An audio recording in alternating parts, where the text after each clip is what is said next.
You get to see the clock too? That's a cultural artifact. I'd like to talk to you about that. I'm here to talk to you about why culture matters and what Christians should do about it. And I got 4 points, but I want to warn you that they are not of equal length, so don't try to keep track or add it up or project when I'm going to end. That was funny, but anyway. Of course, most of you aren't actually in the room, so that's all right. I can imagine you laughing. Point 1, what is culture? The Latin word culture meant to not leave nature as it was, but to make something of it. And for many, many years, actually centuries, culture always meant agriculture, horticulture. It meant not leaving nature as it was, not just eating whatever came up out of the ground. It meant actually tilling the ground and planting certain things and making something of the ground so we ate better. And so for centuries, culture meant making something of the actual ground, the natural world. But then, by the 17th century, culture started getting a broader sense of the word, and it began to mean educated. In the 17th century, people said we shouldn't leave human beings just the way they are.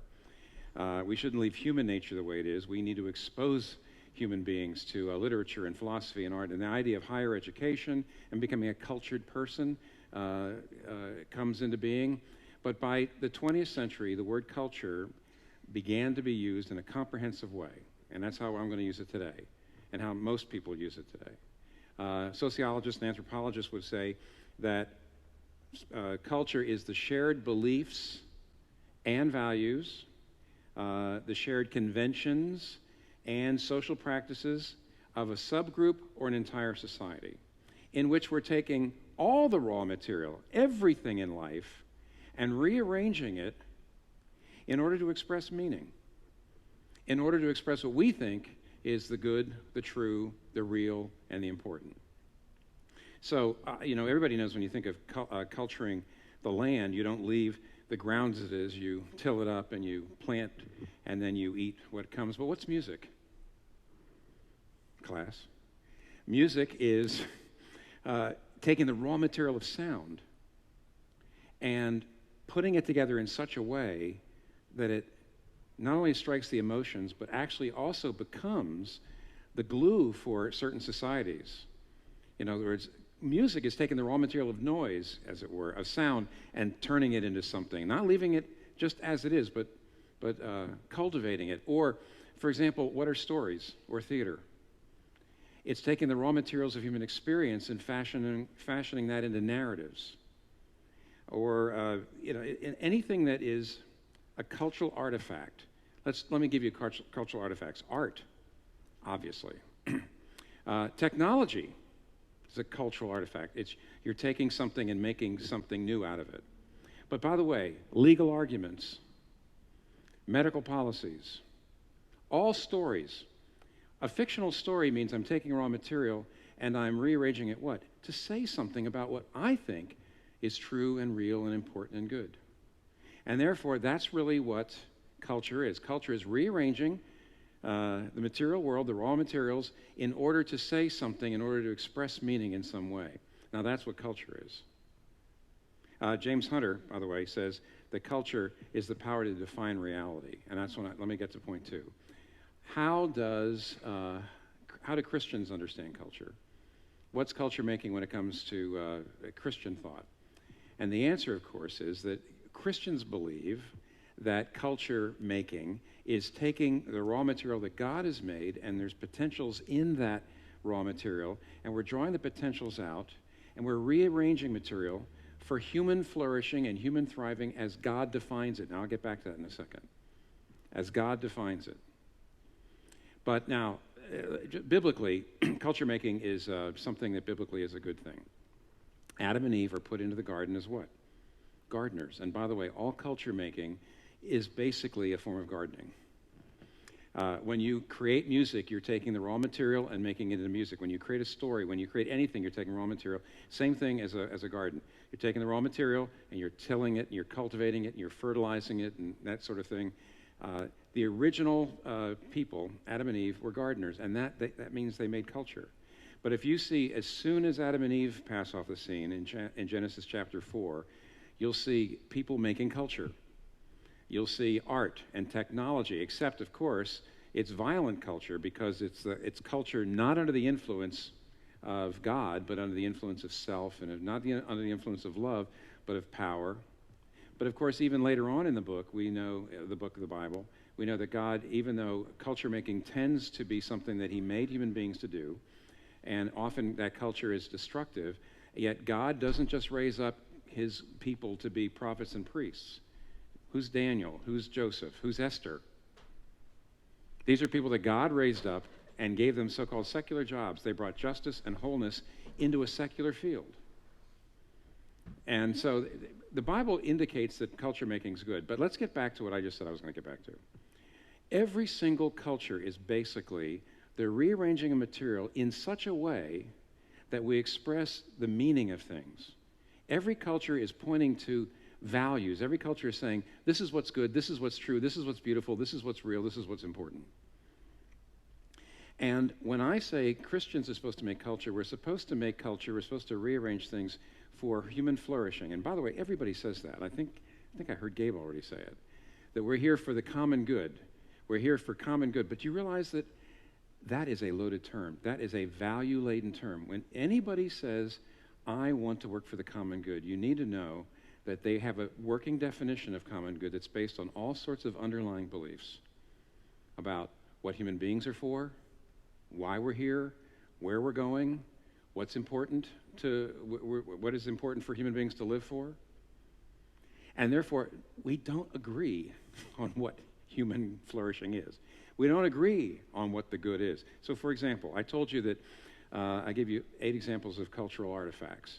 So, for example, art or technology, creating an organization, or writing a philosophy paper, or a story, or an ad. Every ad is a cultural artifact. Every legal argument, every medical policy. Why?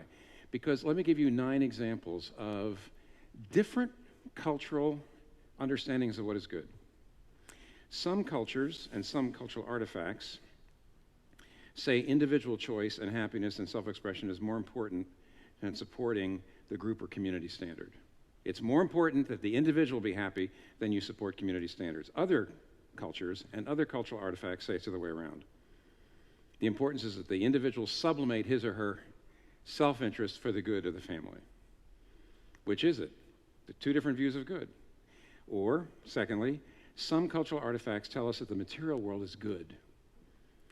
Some cultures say the material world is an illusion. Other cultures say the material world is the only reality.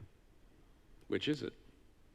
And I want you to know that all cultural artifacts they're assuming one of those views.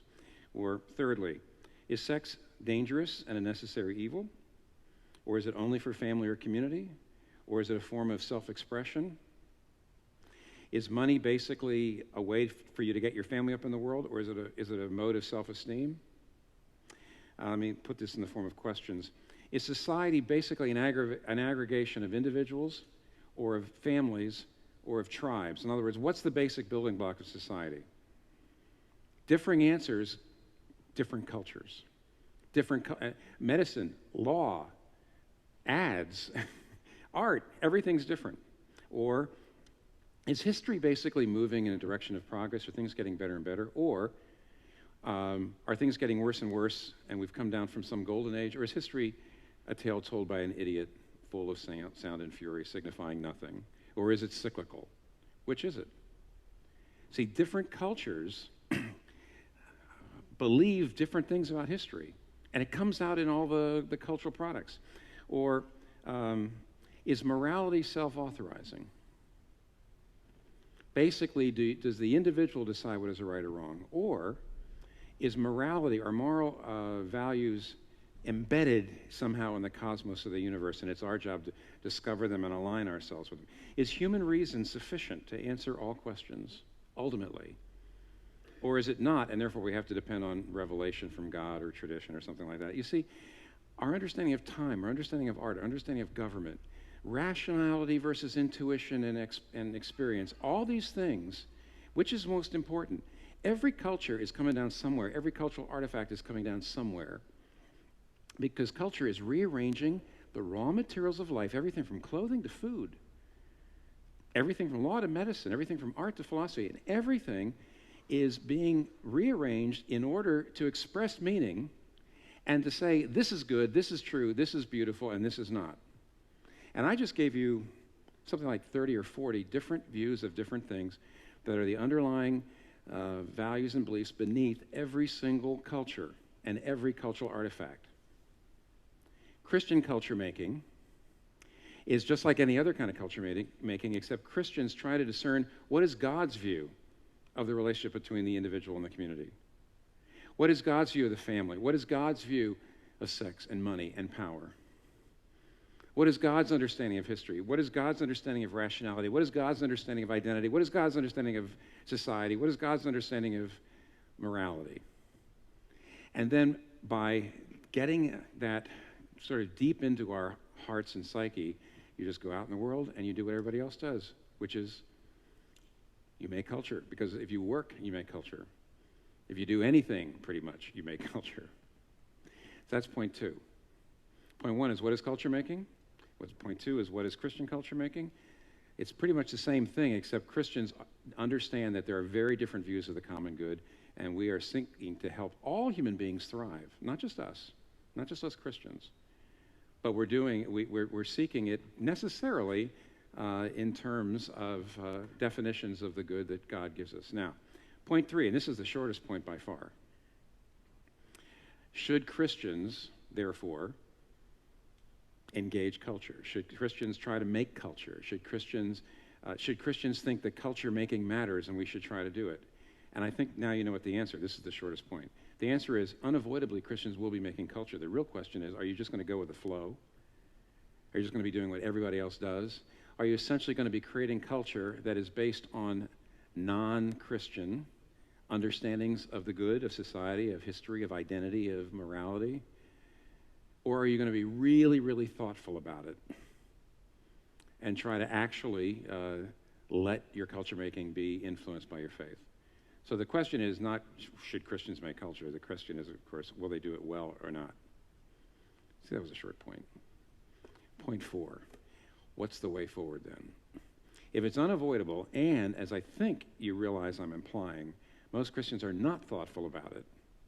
In fact, one of the things that's frightening to me is if I go down that list and I say, Christianity has a different account, for example, of every one of the things that I just said, by comparison with secularism, Western secular individualism, and also Christianity is very different than traditional, more hierarchical and communal cultures. Christianity is really rather unique and rather different. Most people gulp because actually they're just out there working and not really thinking. So point four is, how can we move forward? Here's how we can. Here's 4 ideas. First of all, I think it's very important to start with that Christians get a nuanced understanding of the mixed nature of all culture and cultural artifacts. Now, I know I can do this quickly, but this might leave some questions in your mind. Nevertheless, I'll try to do it the best I can. Every single culture has every human being is made in the image of God and is fallen. That's true of Christians and non-Christians. Every human being is made in the image of God, and the Bible says in Romans 1 that we all have some kind of inherent, innate sense of God's reality. Even those of us who really don't know we believe in God, according to Romans 1, every human being is made in the image of God. We've got some innate goodness and knowledge. And what that means is that both non-Christians and Christians, when they make culture, the cultural artifacts are always mixed. Romans chapter 1, this is a very famous verse, says this about, this is verse Romans 1:20. Since the creation of the world, God's invisible qualities have been clearly seen, being understood from what has been made, so men are without excuse. But the words being understood and are seen are present passive participles in the Greek. And what that means is that every human being, even if the people who don't believe in God, as they're making culture, it essentially says that there's a continually fresh, insistent pressure on all human beings, on their consciousness, about the reality of God. And therefore, lots and lots of non-Christians create cultural artifacts that you can tell, if you know your Bible, are pointing to biblical truth, or pointing to some of these realities. Meanwhile, every Christian who tries to make culture, to some degree, because of our sin, will be distorted. Because the idols of our hearts, because we love money too much, or we love career too much, or we love our own culture, our own white culture, our own African-American culture too much, or in other words, because of the idols of our heart, our cultural artifacts will always be imperfect. Non-Christians' cultural artifacts will always have something good in them, and to have that nuanced approach to culture is crucial for Christians. You've got to be able to appreciate what's good in everything, and you've got to be non-triumphalistic about what you produce. Crucial, critical, number one. Number two, the second thing is you probably need to blend the insights of the main parties that you're going to read about if you're a Christian and you read about Christ and culture. There's the worldview transformationist party that tends to be confronting of the culture, saying we have the Christian worldview and you don't. There's the justice, common good party that says we just got to get out there and love people and care for the poor. And there's the just build up the church party. That's the important thing, is that you build up the church and not get too distracted by culture making. We got to build the church up, and we worship and gather, and we do that. And all three of those, by the way, all three of those views have a lot to say. An extreme version of any one of the three leads to be over-confrontational or over-assimilationist or overly withdrawn. But all three of them have got something important, and you need to blend them all together. Thirdly,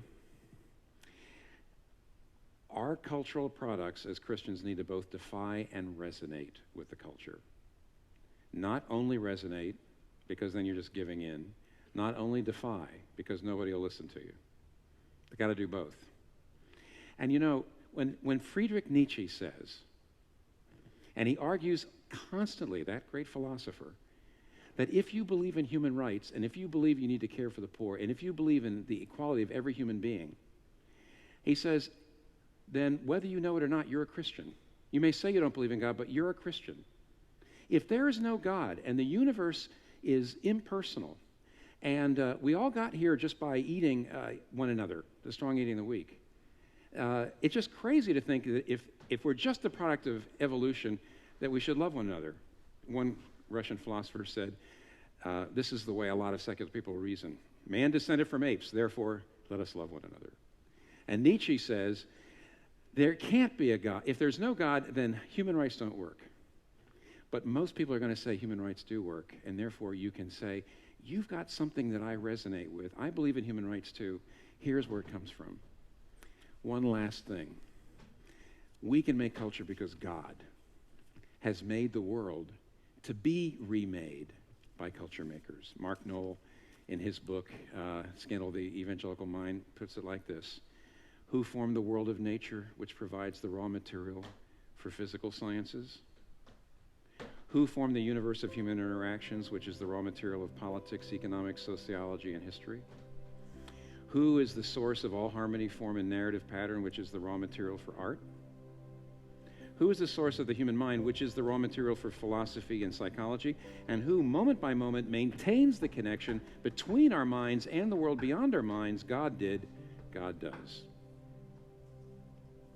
Christianity gives us the reason that culture making works and a motivation to do it. Thank you very much.